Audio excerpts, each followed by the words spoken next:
¿Qué tal amigos? ¿Cómo están? Es un gusto saludarlos. Bienvenidos a la edición central de Info TNU. ¿Qué tal, Andrea? Hola, ¿qué tal? Vamos a los principales títulos de la jornada. El presidente José Mujica dijo que no están dadas las condiciones en el país para que se produzcan saqueos como los que están ocurriendo en Argentina. El mandatario aseguró que cuando hubo protestas policiales, el ejército se encargó de patrullar y vigilar. El expresidente Tabaré Vázquez defendió la ley de regulación de la marihuana, señalando que debe ser acompañada de una profunda educación para evitar el consumo abusivo. La Intendencia de Montevideo distribuirá más de 200 nuevos contenedores para residuos con la intención de absorber el incremento que se produce con motivo de las fiestas tradicionales. Miles de personas continúan desfilando ante la Capilla Ardiente para darle el último adiós a Nelson Mandela, informe de nuestro corresponsal Pablo Monsalvo. Intensas lluvias en Río de Janeiro provocaron inundaciones en varios puntos de la ciudad, incluido el Estadio Maracaná. Esta noche a las 22 horas de nuestro país en Asunción se sortea la Copa Libertadores. Peñarol y Defensor juegan directo la fase de grupos y Nacional conocerá a su rival de la primera ronda.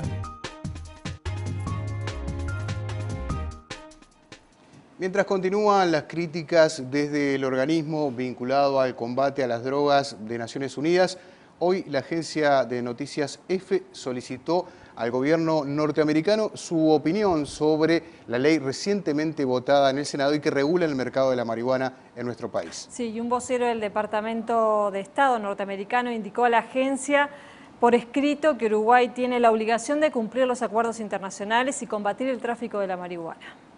A solicitud de la agencia de noticias EFE, el Departamento de Estado de Estados Unidos recordó por escrito que Uruguay debe cumplir con sus compromisos internacionales para combatir el tráfico de la marihuana. El presidente Mujica fue consultado al respecto. Estados Unidos no está de acuerdo con la decisión que se tomó, la ONU tampoco. Entonces va a tener que reprimir el estado de Colorado y varios estados que hay en Estados Unidos. ¿Qué le ha parecido la repercusión internacional que ha existido sobre el tema? Demasiado bulla. Pero ha habido buena repercusión también. Sí, divide. Yo creo que tenemos que tener una actitud bien seria con respecto a esto. Bien seria.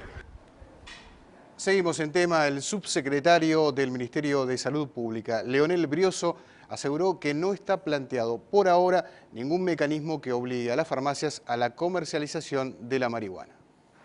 El Ministerio de Salud Pública será el encargado de la implementación de formas de regulación y fiscalización de los lugares de expendio de la marihuana. Leonel Brioso dijo que apuesta al trabajo en conjunto con todos los sectores involucrados. Confiamos plenamente en el sector farmacéutico que siempre ha estado del lado de la salud de la población, ¿verdad?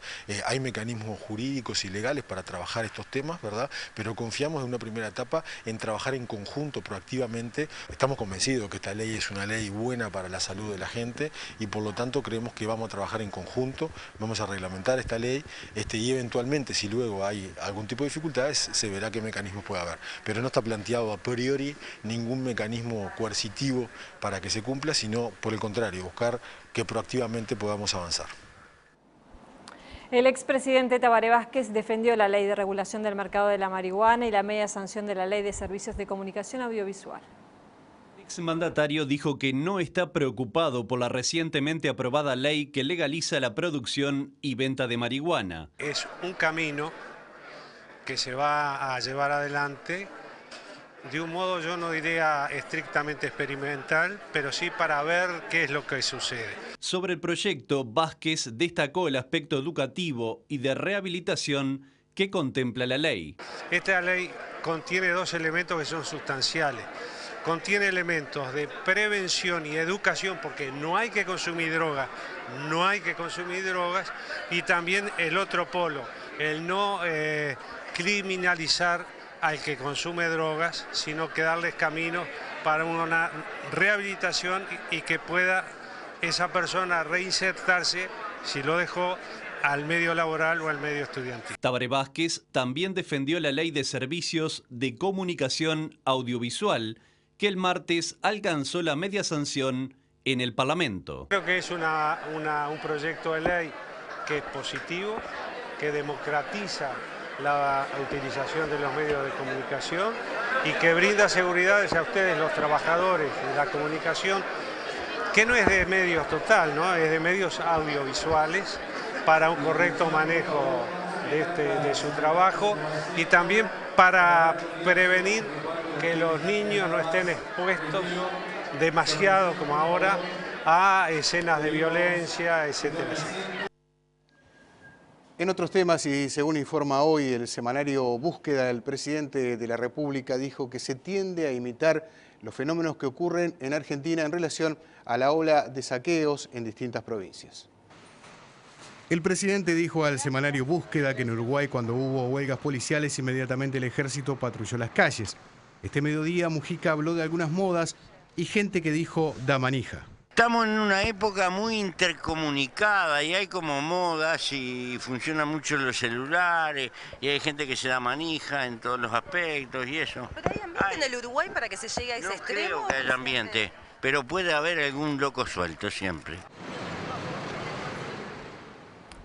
Cambiamos de tema. Esta tarde, por espacio de unas 3 horas, la Federación de Profesores de Enseñanza Secundaria decidió ocupar el Liceo Guiaba ante irregularidades en las elecciones de horas de adscriptos, según denunció el gremio. El presidente del Consejo de Educación Secundaria, Juan Pedro Tineto, informó que mañana habrá una mesa de negociación tripartita en el Ministerio de Trabajo.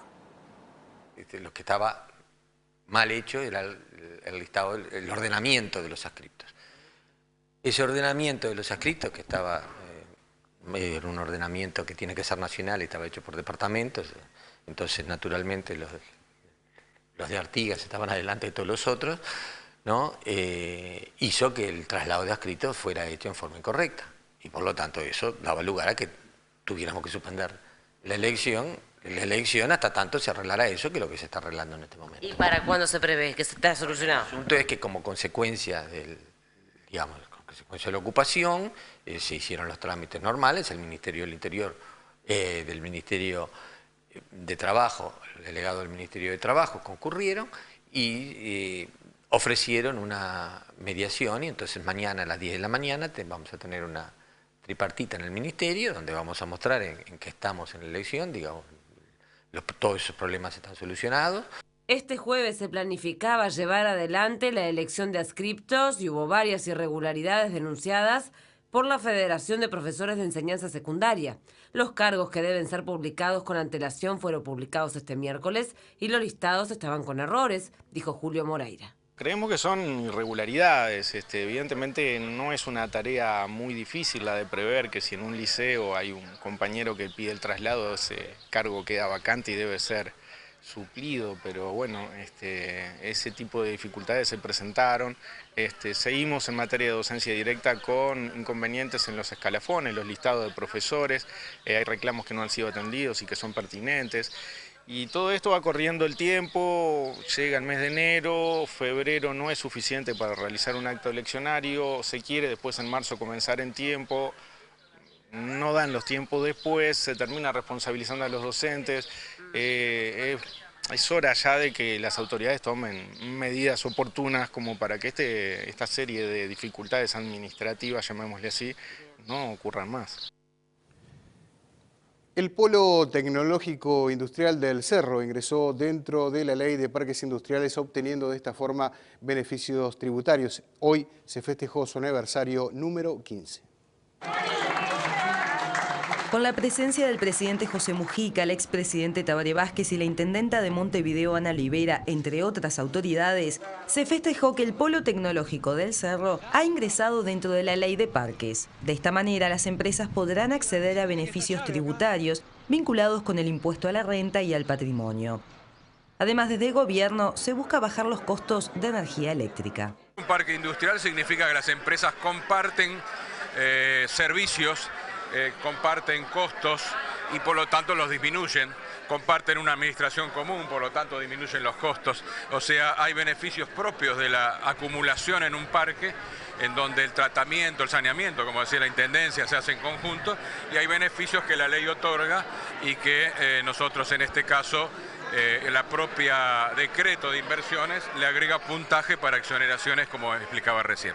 La actividad de las empresas es diversa. Convive la industria alimentaria con la metalúrgica, el plástico, la madera, el vidrio y la ambiental, entre otras. Además, hay un centro de investigación tecnológico donde se presentan inventos de uruguayos de los más variados, aspecto altamente destacado por el presidente Mujica. Acá hay un valero en materia de investigación. Hay un tipo de eso que ojalá que tuviéramos 50 o 100 de esos tipos que le florece la cabeza e inventa cosas adaptadas a nuestras circunstancias. Es hermoso. Hizo un sistema de riego de una máquina que se mueve sola, que es infinitamente más barata que las soluciones que nos vienen del mundo rico y se adapta a nuestras circunstancias. Es notable. En el Parque Tecnológico hay 80 empresas establecidas, trabajan casi 1000 empleados y el 60% de estos funcionarios pertenecen al Cerro, lo cual favorece la revitalización de esta zona de Montevideo. No solo queremos generar un parque que solo desarrolle emprendimientos productivos, sino, como bien lo manifesté en la exposición, conectar el desarrollo de capacidades, habilidades con el desarrollo del mundo del conocimiento y con el desarrollo del trabajo.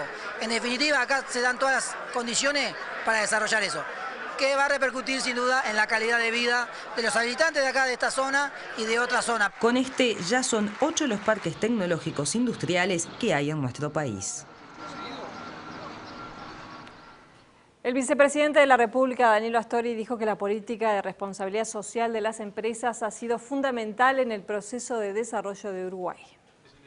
El vicepresidente de la República participó en la presentación del Índice Nacional de Responsabilidad Social Empresarial y sostuvo que la interacción con las empresas contribuye a la modernización de las instituciones. Astori explicó que las empresas han pasado de simplemente colaborar a tener un compromiso integral con la comunidad. Que no tiene solamente que ver, sobre todo en los tiempos que corren, con las relaciones, por ejemplo, empresario-trabajador, o con las relaciones empresario-proveedores, o con las relaciones hacia adelante, empresario-sociedad, colocando productos incluso cada vez de mayor calidad, sino involucrando otros aspectos fundamentales de la sociedad, como son no solo las relaciones sociales, sino también el ambiente, el uso del ambiente. Astori reconoció que la profesionalización creciente y la actitud emprendedora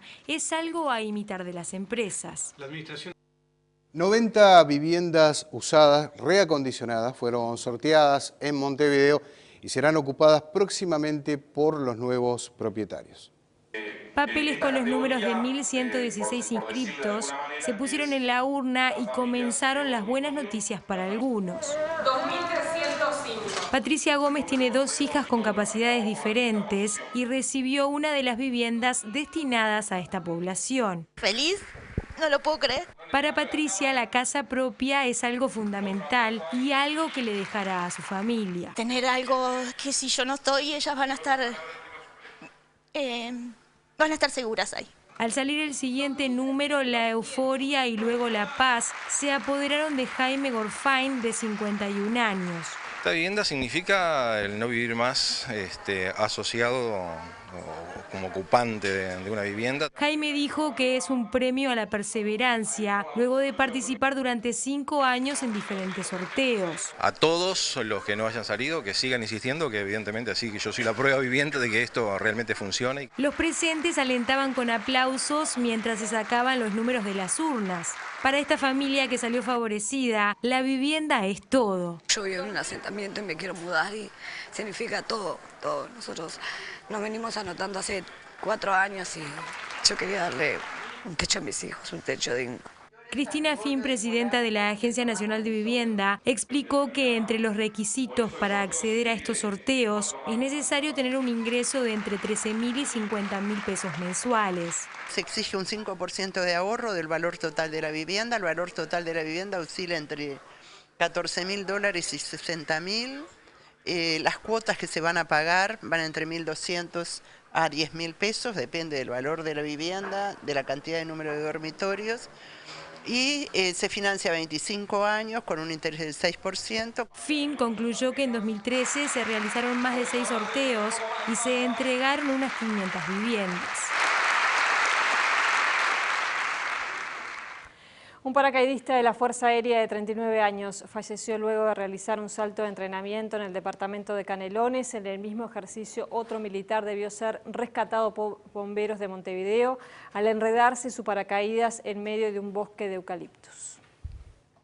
Vamos ahora a otros temas. El Banco de Previsión Social y el Banco de Seguros del Estado firmaron un acuerdo que disminuye el pago de aportes del seguro de accidentes de trabajo en el sector del servicio doméstico. Este seguro tiene carácter obligatorio para los empleadores y se estableció que desde enero del próximo año se incluirá en la factura del Banco de Previsión Social el importe que se debe abonar para que los empleadores no tengan que realizar trámites. En el caso de nuevos ingresos de personal, la contratación de seguros se va a efectuar en forma automática con la inscripción en el BPS y tampoco requerirá ningún trámite adicional. El costo del seguro es mensual y equivale al 3.27% de la remuneración nominal del trabajador. El Banco de Seguros informa que las pólizas vigentes se deben dar de baja el 31 de diciembre y que en ese caso, de ya haberse efectuado pagos por el ejercicio 2014, estos serán devueltos a través de la red de cobranzas. La Intendencia de Montevideo distribuirá más de 200 nuevos contenedores para residuos secos a fin de absorber el incremento que se produce con motivo de las fiestas tradicionales. Un total de 110 contenedores plásticos serán distribuidos en 55 puntos, entre los que se encuentran grandes superficies comerciales, estaciones de servicio y otras empresas. En estos contenedores se podrán depositar principalmente papel, cartón, plásticos y envases. Además, un centenar de contenedores metálicos de tapa fija, de color verde con techo naranja, serán ubicados en las calles de las principales zonas comerciales desde la semana próxima y hasta la segunda semana de enero. La ubicación de los recipientes será informada a través de la página web de la Intendencia. El contenido de estos contenedores será enviado a centros de clasificación mediante un servicio especial de recolección. La Intendencia también anunció que va a sustituir los contenedores de la zona 7 de la ciudad por unidades con tapa fija, también destinados exclusivamente a residuos secos. Un convenio entre el Ministerio de Desarrollo Social y el Sindicato de la Construcción permitirá mejorar, en el marco del Plan 7 Zonas, viviendas de personas con alta vulnerabilidad y también permitirá capacitar jóvenes en el área de la construcción. Se invertirán 21 millones de dólares. El secretario general del SUNCA, Oscar Andrade, también respondió sobre cargos que eventualmente pueda ocupar en la futura administración. ¿Qué es lo que se propone aquí? Es generar condiciones a partir de hogares que jóvenes en red y cercanía detectan para que se pudieran mejorar las viviendas en las que viven estas familias, aportando por un lado los materiales desde la perspectiva del plan y la mano de obra desde con jornales del sindicato de la construcción, digamos. Está anclado en la convicción de que se puede avanzar en el combate a la pobreza y no es un pronunciamiento teórico. Uruguay ha pasado en los últimos 8 años de un 40% de uruguayos debajo de la línea de la pobreza a poco más de un 10%. Y me parece que el crecimiento económico exponencial que tiene Uruguay tiene que tener como prioridad algunos elementos centrales. Uno que parece básico es no podemos tener más gurises viviendo en las condiciones en las que viven algunos de estos barrios, que en general concentran mujeres jefas de hogar y niños. El secretario general del SUNCA, Oscar Andrade, fue el dirigente comunista más votado para integrar el nuevo Comité Central del Partido Comunista. Según publicó el diario La República de días pasados, Andrade encabezaría una lista al Parlamento del Partido Comunista en Canelones o Montevideo. Tengo la convicción de que el lugar donde más aporto es en el que estoy y difícilmente rumbé para un lugar distinto. Casi seguro que siga estando en la casa mía, que es la del Sindicato de la Construcción. Con el apoyo del Ministerio de Desarrollo Social se crearon en Maldonado 2 nuevos grupos de trabajo para atender a consumidores problemáticos de drogas. Se dará atención ambulatoria e internación rotativa a pacientes en etapa de desintoxicación. La Junta Nacional de Drogas anunció que ofrecerá 2 dispositivos para el tratamiento de consumo problemático de drogas en Maldonado. Próximamente comenzará a funcionar una policlínica de atención y orientación a familiares y consumidores. Por otra parte, en el Hospital de San Carlos habrá un espacio de internación para la desintoxicación. Esto es un dispositivo público, ¿verdad? Es un servicio de ACE En realidad está financiado por un fideicomiso de la Junta, dineros de Mides, de ACE, de INAU, y en realidad pueden acceder todas las personas que se atiendan dentro del Sistema Nacional Integrado de Salud, digamos, en la parte pública, ¿no? Nosotros estamos viendo también, estamos dialogando con el sector privado, digamos, ¿no? Un equipo multidisciplinario de profesionales será gestionado por una organización civil que estará operativa antes de fin de año, con la cámara de Sabrina Lalinde. Desde Maldonado, Daniela Mesón, Info TNU. Familiares y amigos de Sergio Lemos, el joven que fue asesinado por disparos de un policía el pasado 4 de noviembre en el barrio Santa Catalina, marcharon anoche por la principal avenida. Que el único delito que cometió era que usaba una gorra y le gustaba la cumbia y andaba en moto. Me parece que no es un delito pertenecer a una moda. No era un delincuente, no era un ladrón, no era un rapiñero, un trabajador, botija de 19 años. Camilo, después del incidente con Sergio en Santa Catalina, ¿qué pasó con la policía? ¿Cambió el accionar de la policía de acuerdo a lo que denunciado ustedes previamente? Bueno, la Guardia Republicana no vino más. El ministro del Interior pidió disculpas, ¿no alcanza? Y no alcanza, a la familia no le alcanza con una disculpa. Tiene que haber algo un poco más serio. No es usual que un ministro pida disculpas, ¿verdad? Bueno, ¿O sí? eso se puede valorar. Pero tampoco es usual que te maten un hijo de 19 años. No, claro. Me parece que una disculpa a cambio de una muerte no alcanza. Familiares, amigos, representantes del PIT-CNT, familiares de detenidos desaparecidos marcharon en silencio para reclamar justicia en el caso del homicidio perpetrado en Santa Catalina el 4 de noviembre pasado. Esa actuación del policía individuo está en el marco de una ley de procedimiento policial y de cómo se está aplicando en los barrios y de una serie de actuaciones en diferentes barrios que lo que hace es crear unas condiciones propicias para que un individuo pueda tomar esta actitud. Para mí es un homicidio, y vuelvo a repetirlo, es un homicidio premeditado y alevoso, porque había amenazas anteriores de por medio y había una identificación de la víctima. No es que el policía disparó a un presunto culpable, sino a esa persona, a Sergio Lemos, y después los indicó como culpable. Pero le disparó a Sergio Lemos, ¿a quién lo conocía? No sé si por el nombre, pero lo conocía.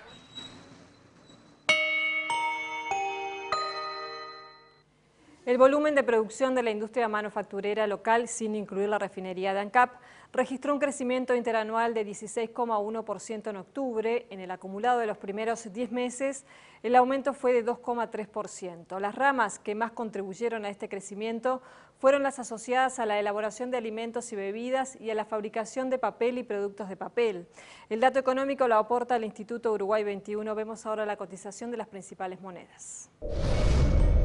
La cotización de la moneda es una presentación del Banco República, el banco del año.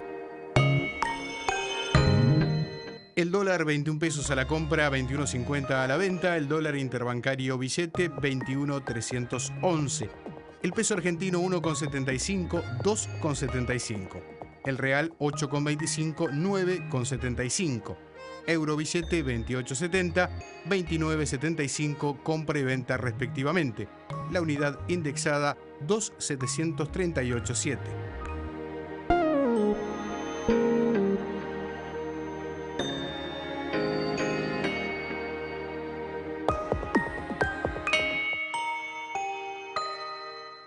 Antel. Compra tus entradas para espectáculos en ticantel.com.uy. Antel. Avanzamos juntos. Abrimos el capítulo internacional en Sudáfrica, donde decenas de miles de personas siguen rindiendo homenaje a Nelson Mandela. Compartimos un nuevo informe de nuestro corresponsal, Pablo Monsalvo. ¡Amanda! Es un mensaje de apoyo en su lengua local al gran líder que fue Nelson Mandela. En el segundo día de exhibición del féretro que contiene sus restos en un edificio gubernamental de la capital del país, una vez más, decenas de miles de personas desafiaron el sol del mediodía y la intensa lluvia de la tarde para tener la oportunidad, en pocos segundos que dura el recorrido autorizado por la capilla ardiente, de agradecerle a Madiba, como aquí lo llaman, lo que hizo por su nación. No me salen las palabras por la tristeza. Un día realmente triste. Estamos formando fila para llorar a nuestro primer presidente democrático, Nelson Mandela. Estamos homenajeándolo en todo el país. Y no todos son sudafricanos. Muchos europeos, sorprendentemente blancos, viajaron hasta este extremo sur del continente africano para expresar su dolor y gratitud.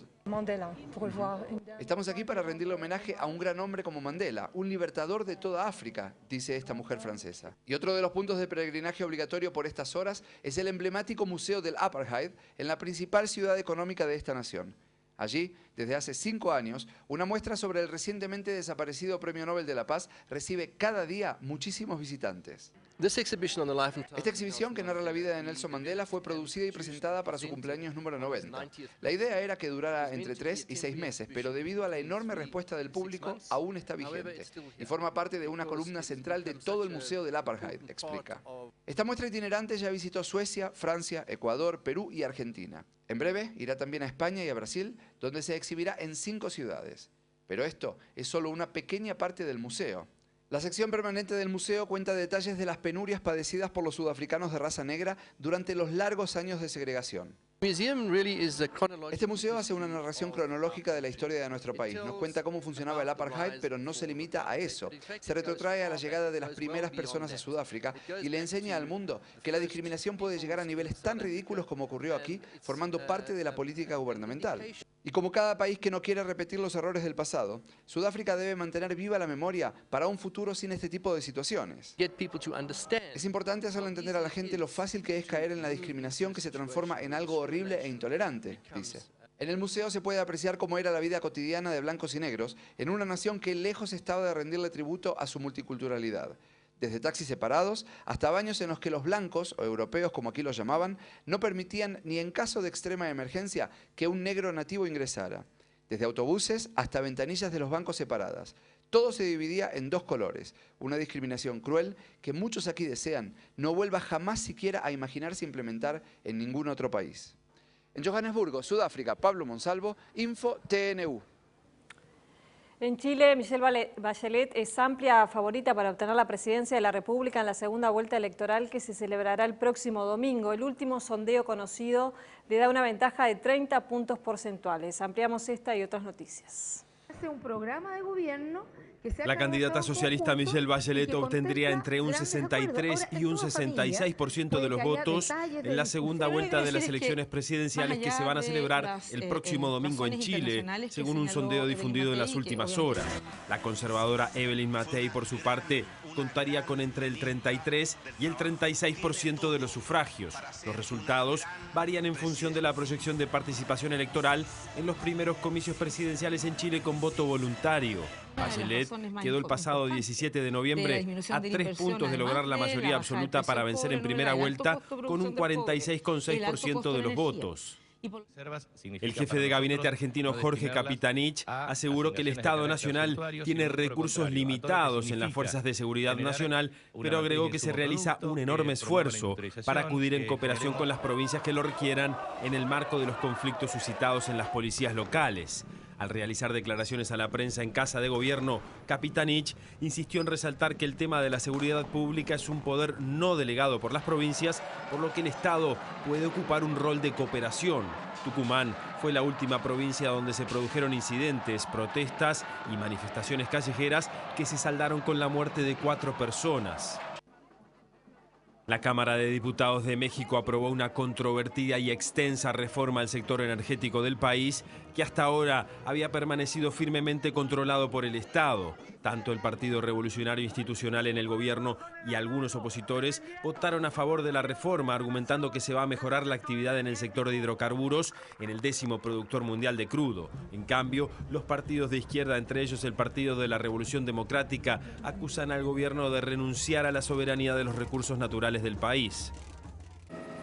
En Brasil, las lluvias torrenciales que cayeron en Río de Janeiro dejaron al menos 2 personas muertas, aeropuertos que cerraron temporalmente y sistemas de trenes suspendidos. El gobierno del estado de Río pidió ayuda a la administración federal para el suministro de agua, alimentos y enseres domésticos para unas 2.000 familias que fueron desplazadas por las inundaciones. Nuestro corresponsal en Brasil, Francho Barón, está trabajando precisamente en la zona donde se producen estas inundaciones y esta noche en la edición de cierre tendremos un amplio informe sobre este tema. Irán avanza con Naciones Unidas en la implementación del acuerdo por su programa nuclear, aunque reiteró amenazas a Israel respecto a un ataque con misiles. El organismo nuclear de la ONU e Irán buscarán en enero alcanzar un acuerdo sobre los pasos que la República Islámica debe tomar en el futuro para ayudar a clarificar las preocupaciones sobre sus actividades atómicas. La próxima reunión será el 21 de enero en Teherán y también podría abordar las sospechas de que podría haber investigado formas de desarrollar bombas nucleares, aunque Irán niega tener ambiciones nucleares bélicas. Las autoridades iraníes niegan las acusaciones de Occidente de que busca fabricar bombas y sostienen que refinan uranio para producir combustible para una red de plantas de energía nuclear.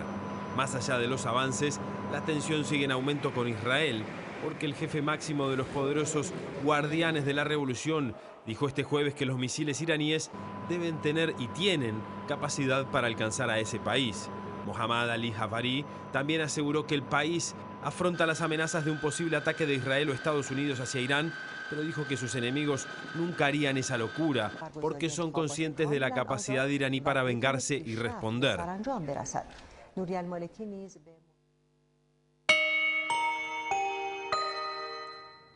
¿Qué tal? ¿Cómo están? Buenas noches para todos. Hoy es noche especial, noche de Copa Libertadores, porque a las 22 horas de nuestro país se van a sortear los rivales. Los uruguayos van a conocer cuáles serán sus adversarios en la nueva edición de la Copa Libertadores. Peñarol, Defensor y Nacional van a conocer a sus rivales, Peñarol y Defensor, de la fase de grupos y Nacional de la Prelibertadores. Esperemos que todo sea sin tanta polémica como en el sorteo de los grupos de la Copa del Mundo. Peñarol volverá a ser cabeza de serie. Bien, y así quedó resuelto. Los cabezas de serie son Peñarol, Vélez, Newell's, Bolívar, El Mineiro, Cruzeiro, Unión Española y Cerro Porteño. Solo falta confirmar uno de los equipos argentinos. San Lorenzo, si gana el torneo inicial, se quedará con la plaza en la Copa Libertadores. Si pierde la especie de final que jugará ante Vélez con Lanús y con Newell's, su lugar será para River argentino. El resto están casi todo confirmado. Simplemente saber quién es Perú 2, Perú 3, Bolivia 2, Venezuela 1, pero están todos los equipos ya conocidos, así que tendremos un sorteo, por suerte, no tan habitual como de costumbre, con aquello de Argentina 1 frente a Venezuela 2, Colombia 2 frente a Perú 3. Sabremos más o menos quiénes serán los rivales de cada uno de los equipos en la Copa Libertadores. Repito, desde las 22 horas comenzará el sorteo. Peñarol y Defensor a la fase de grupos nacional, a la Prelibertadores. Vamos a hablar ahora de la selección uruguaya, porque ya eligió 2 lugares para concentrar. La gerencia deportiva ya reservó 2 localidades, una en San Pablo y otra en Belo Horizonte. La primera es la de Belo Horizonte, aunque Uruguay prefiere quedarse en San Pablo, donde Costa de Marfil tiene la prioridad. Bien, y repasamos algunos de los lugares para conocer. Este es donde Uruguay quiere ir, es el Oscarín de San Pablo. Queda a 170 kilómetros de la capital termal de Brasil. Un lugar que dicen que está rodeado de vegetación y que es un complejo como para cerrarlo, parecido a Kimberley, allá en Sudáfrica, y también que se asemeja bastante al complejo Uruguay Celeste. Tiene 60 habitaciones, apartamentos de lujo, cuenta con spa, gimnasio, 3 canchas de fútbol con medidas reglamentarias. El otro lugar es el JR Resort de Belo Horizonte, queda a 70 kilómetros del aeropuerto de Minas Gerais. No tiene gimnasio, aunque los propietarios se comprometieron a adaptar un salón que tiene en el hotel, comprar equipamiento para hacer una sala de musculación acorde a una selección. Además, tampoco tiene cancha, tampoco tiene lugar donde la selección pueda hacer fútbol en el mismo complejo. El estadio queda a 15 minutos en auto y ese sería uno de los principales problemas, porque en el de San Pablo tendrían todo absolutamente a mano. Pero repito, la prioridad es para Costa de Marfil, que aparentemente pegó primero y ya señó con anterioridad el lugar. Hasta el 18 la FIFA tiene límite para confirmar los lugares de cada una de las selecciones, pero después hasta el 31 de enero tienen lugar para poder variar. Vamos a hablar ahora de básquetbol porque se sigue jugando arriba y abajo, Superliga y reclasificatorio. Ayer hubo básquet, un partido por lo de arriba. Malvin le ganó a Aguada, perfectamente puede ser una de las finales de la Liga Sudamericana. Fue 91-76 de la Liga Uruguaya.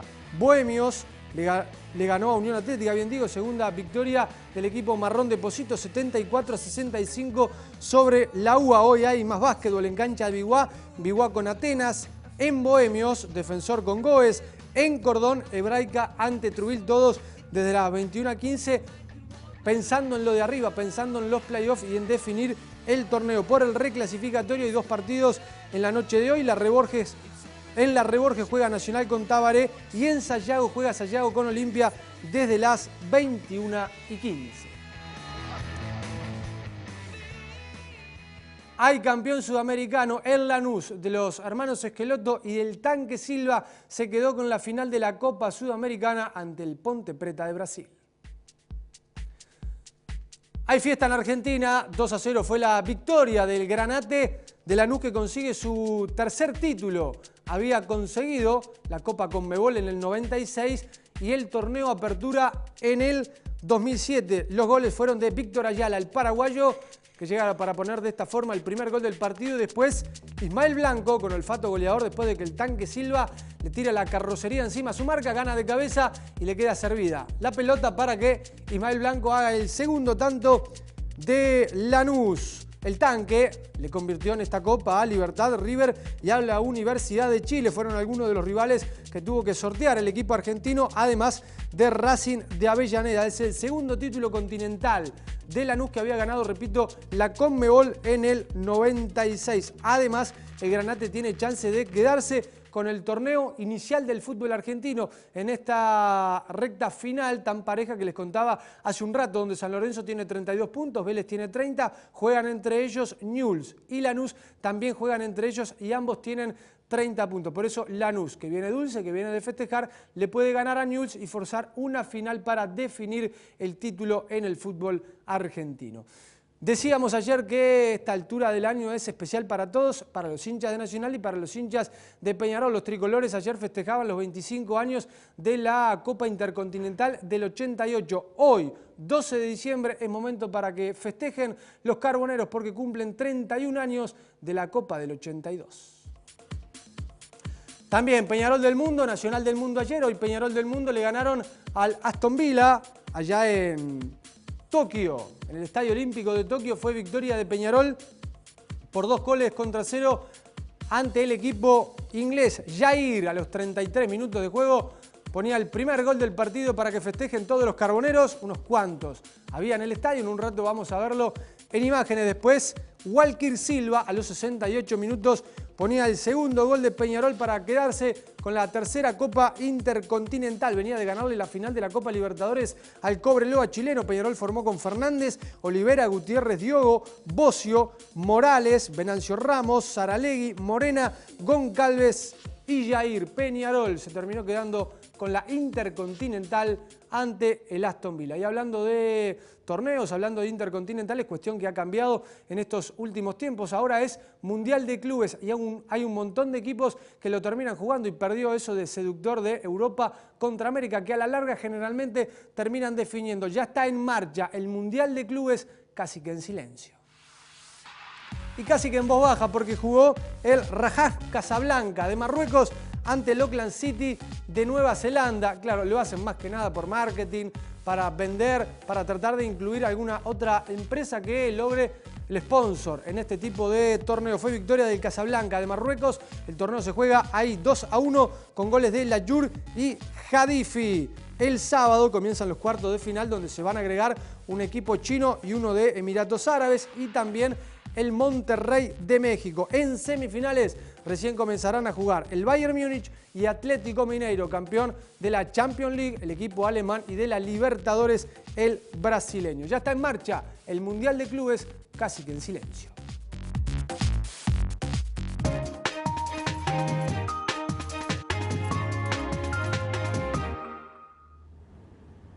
Buenas noches y ya le damos la bienvenida al historiador Gerardo Caetano. Bienvenido, Gerardo. ¿Qué tal? ¿Cómo estás? Un nuevo frente, de alguna manera, se le abre al gobierno, en este caso vinculado con la ley de regulación de la venta del cannabis, y está vinculado con el plano internacional y es Naciones Unidas, una jefatura dentro de Naciones Unidas, precisamente la encargada de todo el tema vinculado con estupefacientes, que ha criticado esta ley uruguaya.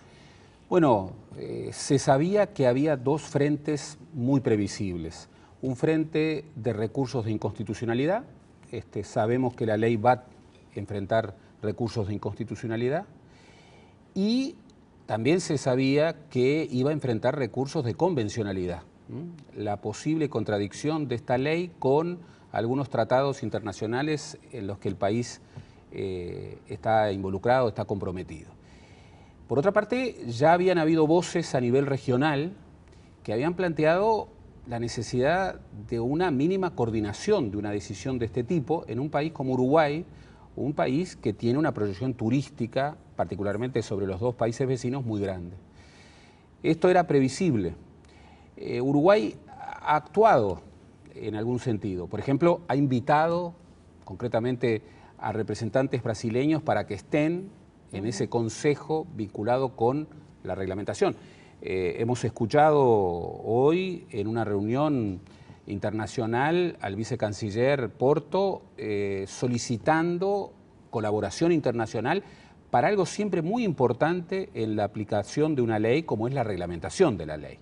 Pero efectivamente lo que hemos sabido en la jornada respecto a ciertas voces muy críticas respecto a esta decisión unilateral de Uruguay de marcar una ley que puede involucrar a través del turismo a personas del exterior y que puede, por otra parte, generar una situación de desequilibrio a nivel de tratados internacionales, es una situación que vuelve a agregar un elemento de duda sobre esta ley tan controvertida. Evidentemente que en el propio debate parlamentario, en las 12 horas en el Senado de la República, si no me equivoco, creo que fue el senador Luis Rosadilla que decía, esto recién empieza, y es porque, bueno, la aprobación de la ley, falta la promulgación del Ejecutivo, pero fundamentalmente lo que falta es la reglamentación. Hay que señalar también que desde el Ejecutivo se ha dicho que se está trabajando en esta reglamentación. A lo que voy es que, bueno, que todavía hay como mucho para andar, mucha tela, como se suele decir, para cortar, ¿no? Por cierto, además está toda la aplicación de una ley que ha sido definida, a mi juicio de manera correcta por el gobierno, como un experimento. Y hay algunos fundamentos críticos que son muchas veces incomprensibles. La idea de que una ley no puede ser un experimento. Bueno, eso es de conocer en buena medida la historia del país. El país en muchos momentos de su historia llevó adelante, impulsó proyectos que eran experimentales, incluso proyectos que eran de una experimentación audaz. Y eso habla de un país dinámico. Otra cosa es la consistencia de un planteo respecto a otro planteo. Yo he seguido el debate sobre la ley, he seguido no solamente el debate legislativo, sino la controversia pública. Y en verdad lo que he visto, tanto en quienes promueven la ley como en quienes la han combatido, bueno, primero argumentaciones muy diferentes, no son dos bloques muy articulados. Hay quienes defienden la ley desde una perspectiva de derechos, desde una perspectiva de nuevas libertades. Hay quienes defienden la ley muy lejos de esa perspectiva, básicamente como un instrumento de lucha contra el narcotráfico. ¿Qué es lo que más ha insistido el presidente de la República? Por supuesto, recordemos cómo esto se inició. Se inició dentro de una batería de 14 anuncios, medidas. Claro, de aquellas famosas 14 medidas para combatir la inseguridad. Desde el lado de la oposición también hay controversias muy fuertes. Esta ley ha dividido, por ejemplo, la academia. Los colegios médicos, otros colegios de profesionales han tenido posiciones divergentes respecto a esta ley. Por otra parte, es una ley que tiene un margen de incertidumbre muy grande respecto a su aplicabilidad. Siempre que una ley se aprueba, nos olvidamos que el corazón de toda ley es su reglamentación. Esta ley empezó con una ley muy breve que enviaba el Poder Ejecutivo, que básicamente era una exposición de motivos y que transfería todo a la reglamentación. El Parlamento, obviamente, actuó de manera muy distinta y la bancada oficialista trabajó largamente para construir una ley extensa, compleja. Sí, se pasó de 2 artículos a 44 artículos de un trabajo de la Comisión de Salud de 1 año y medio, ¿no? Claro, en donde básicamente quien trabajó en la elaboración de esto fue la bancada oficialista, porque hubo poca variación a partir del diálogo entre gobierno y oposición.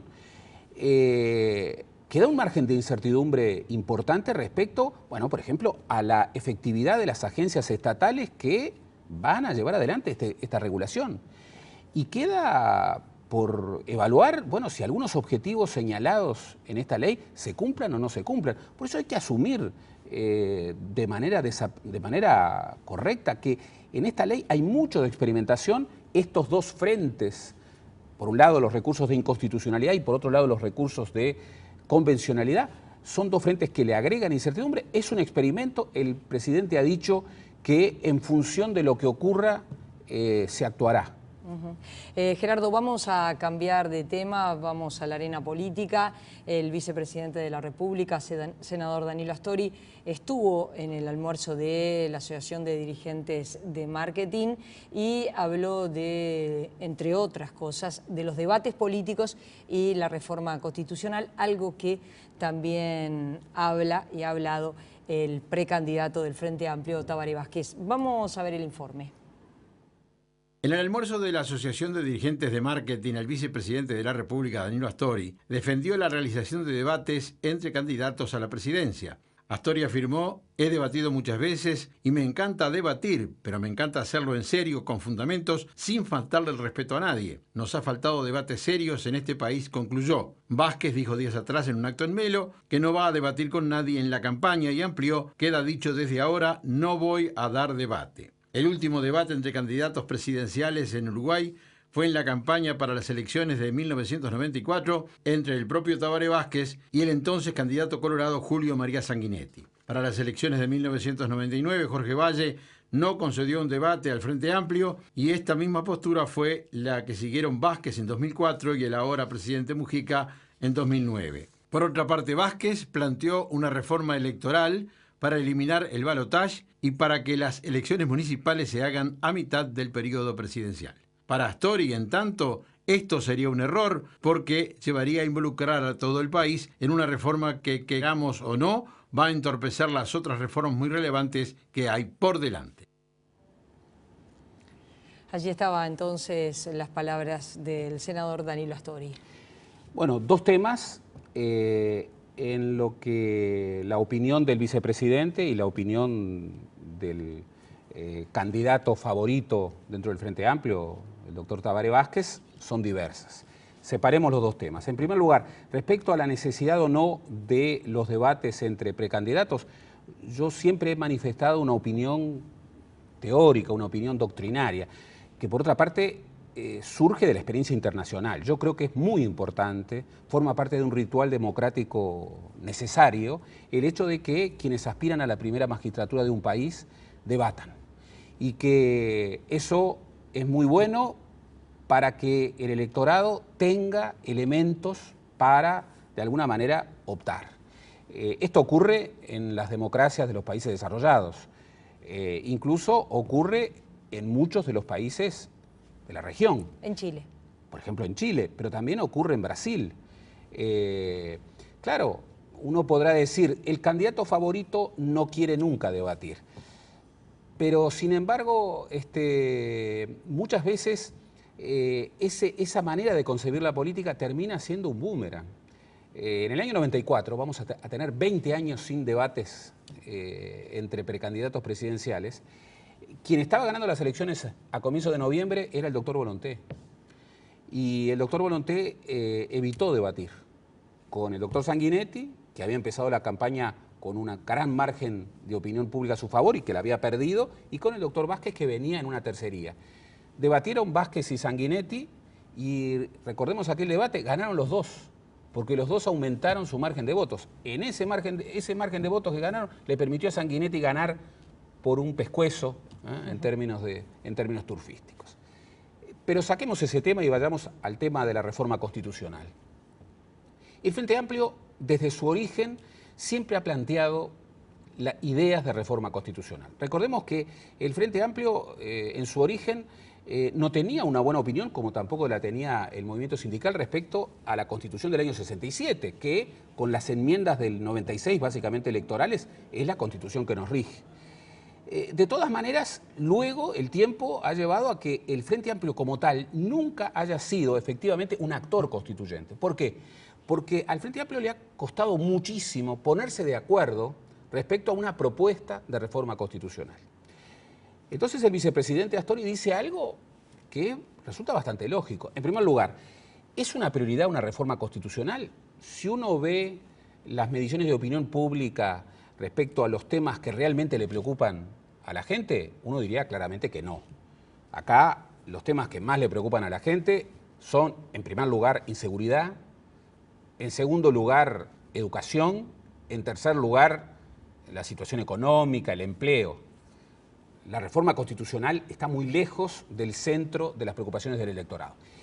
Pero, en segundo lugar, ¿le resulta fácil al Frente Amplio, por ejemplo, formalizar un proyecto único de propuesta de reforma constitucional? Todo parece indicar que no. ¿Tienen acuerdo interno como para hacerlo? Todo parece indicar que no. Que lo que en otras oportunidades se ha dado, también se va a volver a dar aquí. Es decir, no hay consenso respecto a propuestas de reforma constitucional. Por ejemplo, demos un solo ejemplo. Hay sectores en el Frente Amplio que entienden muy necesario un cambio importante a nivel del Poder Judicial. Por ejemplo, planteando la posibilidad de una elección directa de los integrantes de la Suprema Corte de Justicia. Recordemos, iniciativa que no es inédita en el país. El vallismo tenía esta iniciativa en su programa partidario en los años 20. Pero esta iniciativa no tiene el consenso adentro del Frente Amplio. De igual modo, la negación del balotaje, ya vimos que en su origen no tenía consenso. Entonces, yo lo que diría, dudo mucho que haya una propuesta única de reforma constitucional del Frente Amplio y dudo mucho que el tema de la reforma constitucional sea un tema importante en los próximos años. Gracias, Gerardo. Nosotros los invitamos a seguir con más InfoTNU. Este fin de semana se presenta en el Teatro Solís una producción argentina con reconocido elenco. Traición es un clásico contemporáneo que llega a Montevideo este fin de semana, dirigido por el argentino Ciro Sorsoli y protagonizado por Paola Krum y Daniel Hendler. ¿Qué queda de una relación adúltera de 7 años, 2 años después de terminar? Al parecer eso es lo que conocemos en la primera escena de Traición, la obra que el británico Premio Nobel de Literatura Harold Pinter escribió sobre un amor infiel del que nadie sale ileso. El actor uruguayo Daniel Hendler habla sobre su personaje. Se llama Jerry, es un agente literario, agente de escritores en realidad, representante, y es parte de este triángulo que se arma entre él y una pareja de íntimos amigos.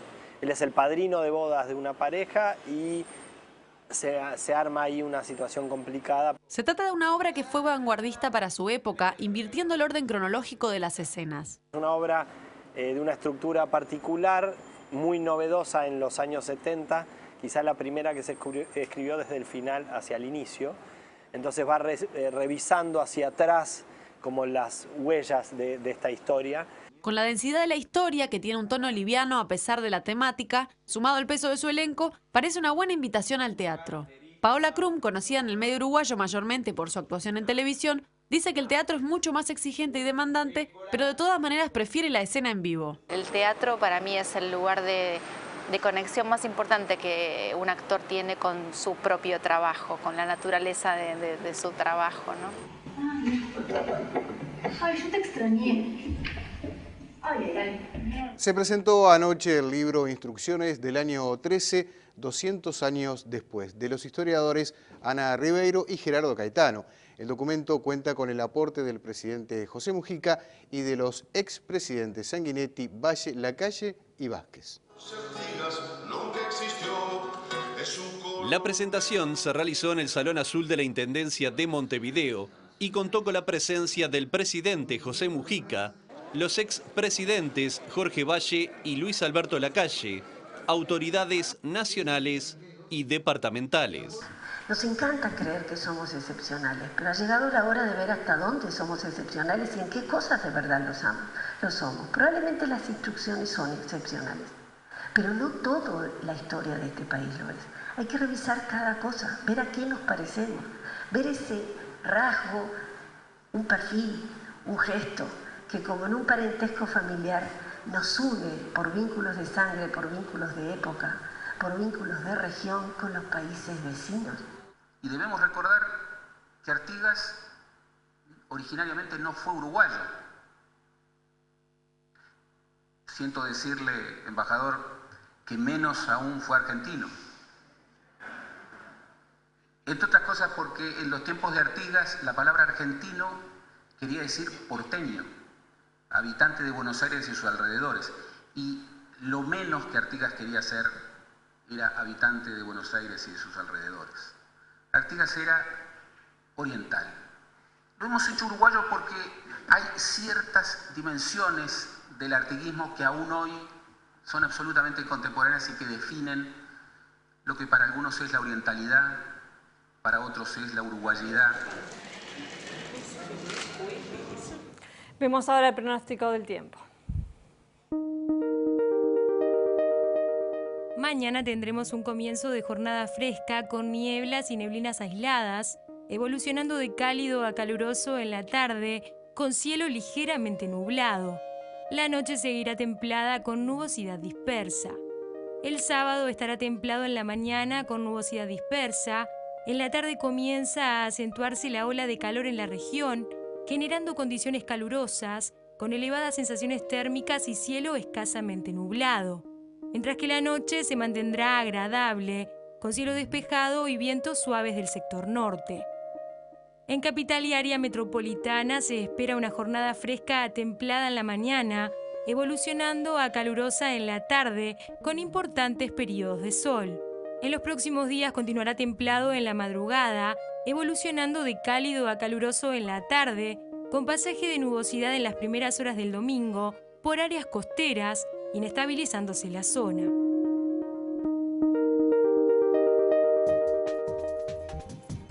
Momento de la despedida, reencuentro con las noticias como siempre en la edición de cierre a la medianoche y hoy 22:30, penúltimo programa de esta temporada de Más Info. Sí, Más Info hoy tratando el tema Uruguay es un año que tiene ley de interrupción voluntaria del embarazo. Queremos profundizar en qué es lo que ha pasado, qué conclusiones se pueden sacar. Va a estar Leonel Brioso como entrevistado central y en la mesa de intercambio el representante de MISU y también del Sindicato Médico, actores primordiales en este tema. En un rato con Andrea, Ileana y Ana María se reencuentran ustedes. De mi parte, hasta mañana. Hasta mañana.